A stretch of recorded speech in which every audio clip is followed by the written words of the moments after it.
Hello friends, அஸ்ஸலாமு அலைக்கும். Welcome to Hasees recipes Tamil. நம்ம வீட்டில் உள்ள பொருட்களை வச்சு எப்படி டேஸ்டியாக நம்ம எக் புட்டிங் பண்ணலாங்கிறது தான் பார்க்க போகிறோம். இதுக்கு தேவைப்படுற பொருட்கள் எல்லாமே ரொம்ப சிம்பிளான பொருட்கள் தான். அளவுகள் மட்டும்தான் நமக்கு முக்கியம். அந்த அளவுகள் கரெக்டாக இருந்துச்சு அப்படின்னா நம்ம பெர்ஃபெக்டான எக் புட்டிங் பண்ணலாம். இதோடைய டேஸ்ட்டு உண்மையாகவே அட்டகாசமாக இருக்கும் ஃப்ரெண்ட்ஸ். நல்ல ஒரு சாஃப்டாக நீங்கள் சாப்பிட்டுக்கிட்டே இருக்கலான்னு தோணும். அந்த அளவுக்கு சாஃப்டான எக் புட்டிங் நம்மளால் பண்ண முடியும்.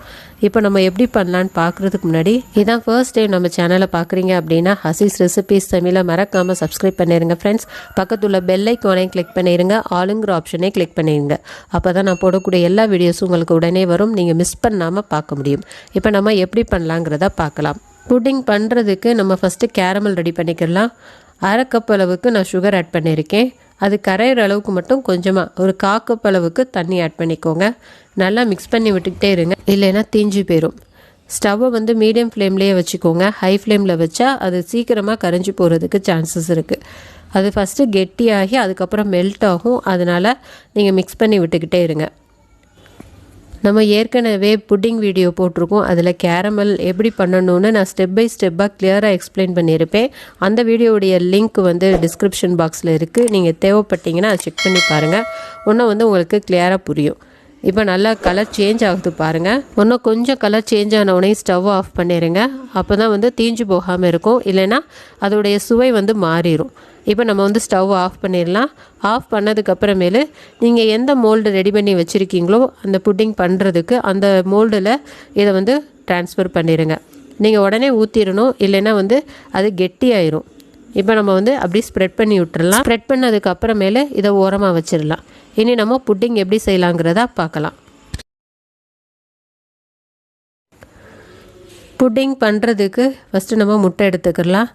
நான் 3 முட்டை எடுத்திருக்கேன். இது நாட்டுக்கோழி முட்டைங்கிறதுனால நான் 3 முட்டை எடுத்திருக்கேன். நீங்கள் நார்மல் முட்டையாக இருந்துச்சு அப்படின்னா நீங்கள் 2 முட்டை எடுத்தால் போதும்.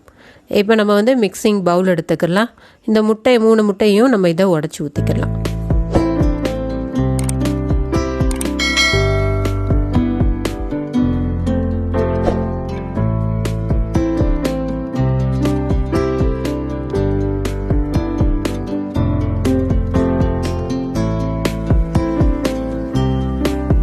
இப்போ இந்த முட்டையை மிக்ஸ் பண்ணுறதுக்கு இந்த மாதிரி விஸ்க் எடுத்துக்கோங்க, இல்லைன்னா ஃபோக் இருந்தால் கூட ஃபோக்கை வச்சு இப்போ நல்லா மிக்ஸ் பண்ணி விட்டுக்கோங்க.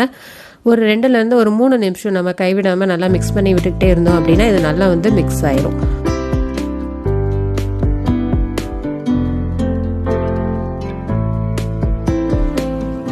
நல்லா மிக்ஸ் பண்ணியாச்சு.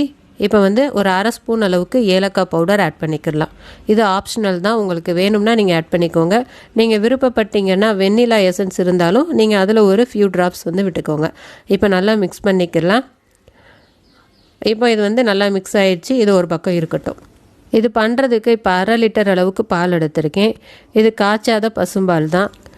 இப்போ பால் சூடு பண்ணுறதுக்கு ஒரு பாத்திரம் எடுத்துக்கலாம். நம்ம இந்த 1/2 லிட்டர் பாலை இதில் ஊற்றிக்கலாம். பால் கொஞ்சமாக சூடாகட்டும்.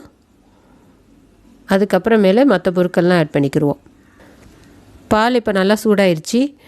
இப்போ நான் 1/2 கப் அளவுக்கு சுகர் ஆட் பண்ணியிருக்கேன். இந்த புட்டிங்க்கு இந்த சுகருடைய அளவு சரியாக இருந்துச்சு. உங்களுக்கு கொஞ்சம் ஜாஸ்தியாக வேணும்னா நீங்கள் அட்ஜஸ்ட் பண்ணி போட்டுக்கோங்க. இப்போ நல்லா அந்த சுகர் கரையிற அளவுக்கு மிக்ஸ் பண்ணி விட்டுக்கலாம்.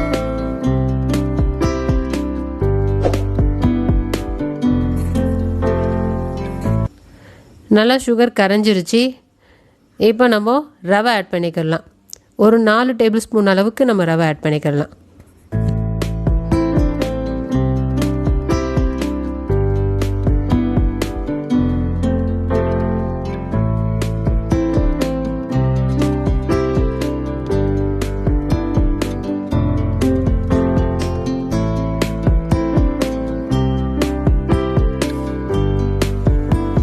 ரவை ஆட் பண்ணதுக்கப்புறமேலே நீங்கள் நல்லா மிக்ஸ் பண்ணி விட்டுக்கோங்க.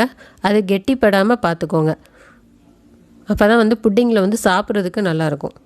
ரவை கொஞ்சம் திக்காகணும். அது வெந்து வர அளவுக்கு நம்ம அதை குக் பண்ணால் போதும்.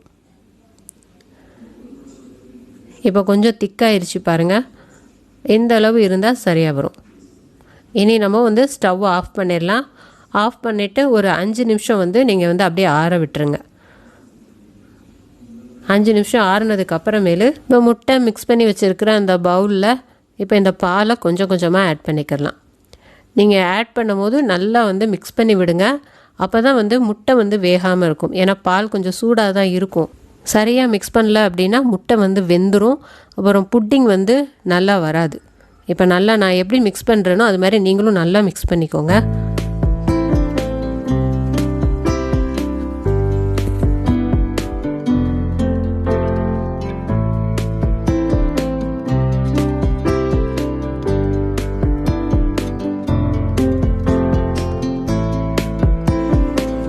நல்லா இப்போ மிக்ஸ் பண்ணியாச்சு. நம்ம ஏற்கனவே கேரமல் வந்து மோல்டில் ஊற்றி ரெடி பண்ணி வச்சுருக்கிறதுல இப்போ இதை ட்ரான்ஸ்ஃபர் பண்ணிடலாம்.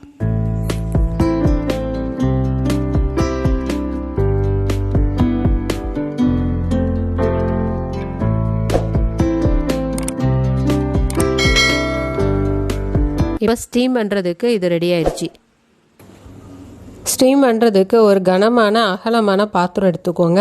அதுக்குள்ளே தேவையான அளவு தண்ணி ஊற்றிக்கோங்க. ஸ்டீம் பண்ணுறதுக்கு நமக்கு எவ்வளோ தண்ணி தேவைப்படுமோ அந்தளவு நீங்கள் தண்ணி உள்ளே ஊற்றிக்கோங்க. ஒரு ஸ்டாண்டு வச்சுக்கோங்க. இப்போ மிக்ஸ் பண்ணி வச்சுருக்கிற இந்த மோல்டு வந்து உள்ளே வச்சிடலாம்.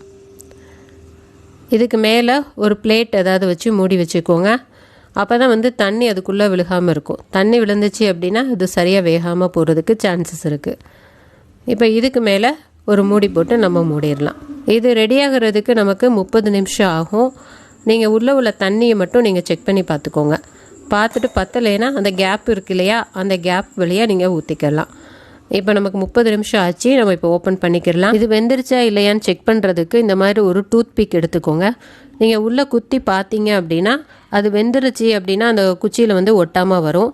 வேகலை அப்படின்னா அதில் கொஞ்சம் ஒட்டிகிட்ருக்கும். இப்போ நமக்கு ஒட்டாமல் வந்திருக்கு. இது நல்லா வெந்துருச்சு.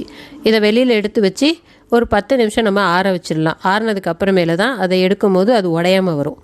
இது கொஞ்சம் நல்லா ஆறிடுச்சு. இப்போ நம்ம கார்னரில் மட்டும் நம்ம கத்தி வச்சு லேசாக எடுத்து விடுவோம்.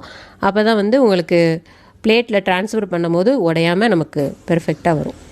இதுக்கு மேலே ஒரு பிளேட் வச்சு அதை நம்ம டேர்ன் பண்ணோம்னா அழகாக வந்து அந்த பிளேட்டில் அது ட்ரான்ஸ்ஃபர் ஆயிரும். நீங்கள் லேசாக மட்டும் மேலே 2 தட்டு தட்டிக்கோங்க. தட்டிட்டு நம்ம எடுத்தோம் அப்படின்னா அது வந்து உடையாமல் நமக்கு சூப்பராக பெர்ஃபெக்டாக வரும்.